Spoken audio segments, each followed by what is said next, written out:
I got day 3 done, ladies. It was a fight, but we got through it. Windows and mirrors. Oh my God, I've got a lot of windows and mirrors in my house. Oh my gosh.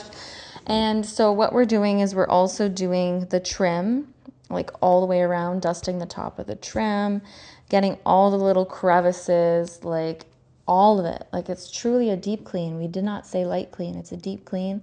And man, this takes a long time. About an hour and a half of my life today, but I didn't even do the outside. So like this is just the inside of the windows.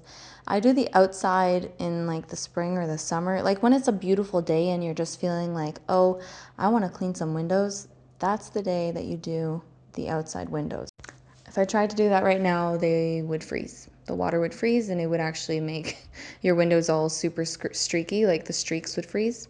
So obviously I can't do that. But anyways, I am using a damp cloth and then a dry microfiber cloth to like polish the mirrors after or the windows after. That will make sure that you don't have any streaking. I'm even doing like the lights at the top of the mirrors as well, like any of the vanity lights. I'm dusting all the way around the lights and like the top part as well. These get dirtier than you think. So casually giving you a show here, like oopsies. Usually you have to pay for this content. When your husband gets home and you're like, hey, I did windows and mirrors today, give him a gentle reminder that you don't flick the water towards the mirror after you're done washing your hands. You flick it down into the sink, and that will save you from so many spots on your mirror. I can't even do it. Like even demonstrating, I won't do it. I will not flick it onto the mirror. Same thing if you're brushing your teeth. Don't point it at the mirror. Point the toothbrush down and into the sink, and then a lot less splatter. To be fair to Alex, he actually is pretty good at this. Like the mirror was not that dirty, but anyways.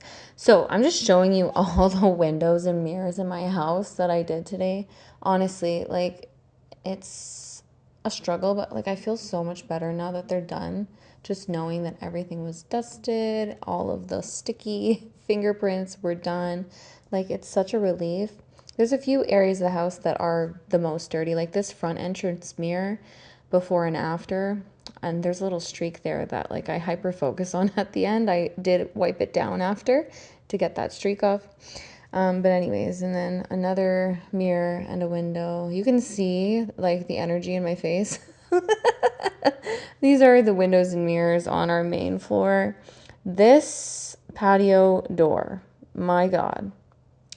It is used so lovingly by our children.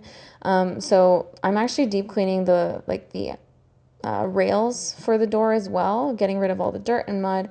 Obviously, that helps extend the life of your door, but for me also, it makes your door look a lot less old. It'll make it look new and fresh and clean, and I love it. Honestly, once the patio door was done, everything else was much easier.